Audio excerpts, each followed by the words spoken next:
Democrats. And he got some ammunition with the explosive revelations in former DNC Chair Donna Brazile's new book, Hacks, the inside story of the break-ins and breakdowns that put Donald Trump in the White House.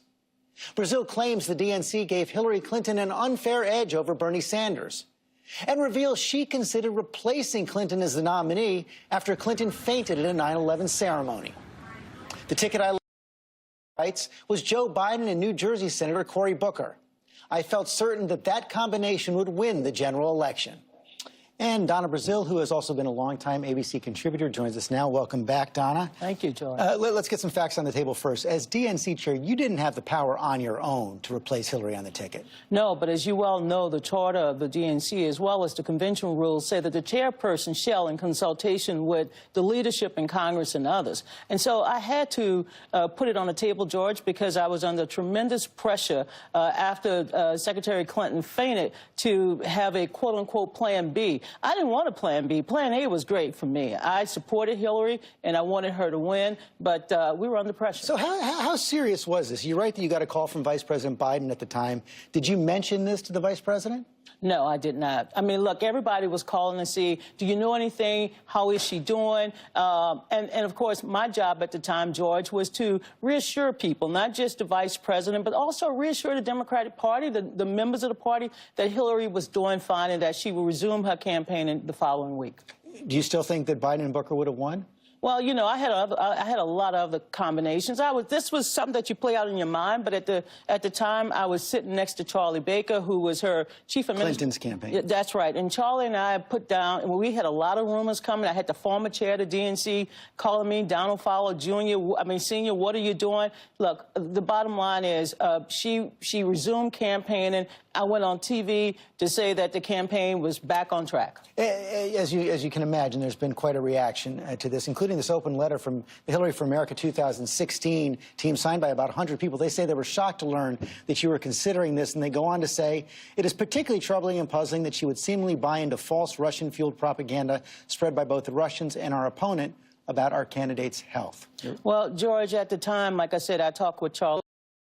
But as it relates to that... Did you mention this idea to him? No, I kept my own counsel. I'm the chair of the party, George, and I decided I wanted to be up front with someone inside the campaign, and Charlie was there sitting across from me. But let me just address what my former colleagues... I wasn't a staff person. I did not work for the Hillary Clinton campaign. I was not on their daily strategy calls. I had nothing to do with their data analytics. I was the chair of the Democratic National Committee. I was concerned about the entire party, not just the presidential, but the senatorial, congressional, and all of the other From the sound of it, it sounds like you had a pretty dysfunctional relationship with the high command in Hillary's campaign. You even talk about telling them at some point, I'm not Patsy the slave. Oh, George, let me tell you something. I could not control the purse string of the Democratic Party, and I had to figure out what was going on within the party, that the chair of the party, and remember, I wasn't just a chair, I'm also a vice chair. I was an officer for 8 years.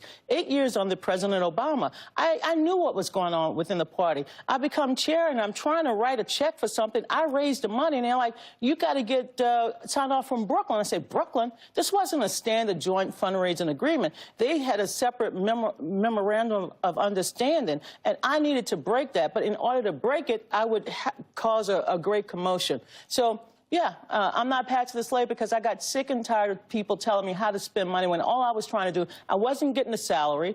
I was basically volunteering my time. And what I was trying to do, George, was to increase the level of enthusiasm and passion for Hillary Clinton and the rest of the ticket all across the country. They also take exception to your description of the campaign right now as an antiseptic, sterile campaign inside the headquarters. A lot of people saying that is not the campaign they knew. Well, you know what? They should take a page from Hillary's book, take a look inside of what they did last year, and then they should write their own book. Hillary wrote a book, which I enjoy reading. It was part memoir. It was a history book. I love reading her book. If they don't like my book, don't buy it. But let me just say this. I have every right as a former chair of the party. Next year, I will celebrate almost 50 years in American politics. The Democratic Party is 170 years old. I get that, but how do you respond? It's not just the Clinton campaign. You know, there's a lot of traffic on Twitter right now. I've gotten emails from Democrats, passionate Democrats, who say they feel betrayed by all this. Any regrets? Do I regret taking on a job the second time in my life as chair of the party, cleaning up everybody's mess, taking all of the income in, being unable to spend funds that I raised? Do I regret being on the road 100% of the time, being hacked by the Russians, being harassed, getting death threats? Do I regret any of that?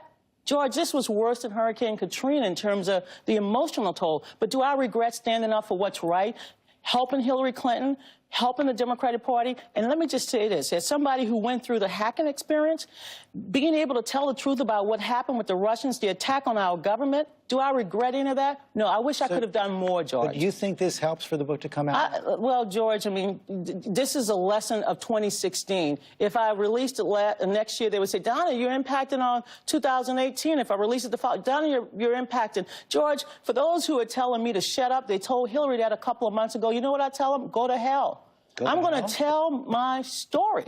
I want to tell my story, George, because this is a story of a young girl who started in American politics at the age of 9, who continues to fight each and every week of her life.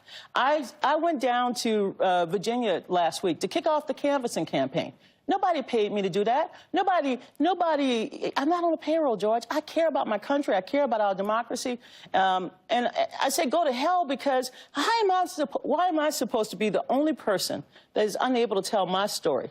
Now, I've heard a lot of tell me various things as well, but here's what they don't know. They don't know what it was like to be over at the DNC during this hacking. They don't know what it's like to bury a child. I did, Seth Rich. They don't know what it's like to protect the staff from further harassment. They don't know what it's like because the high command of Brooklyn, the people who were making the decisions, even for the DNC, they didn't come and work with us. They told us to shut up and basically let them win the election. And when we tried to intervene, we had to spend money we raised to try to help them win. And that was my job as chair of the party. Pretty clear you have no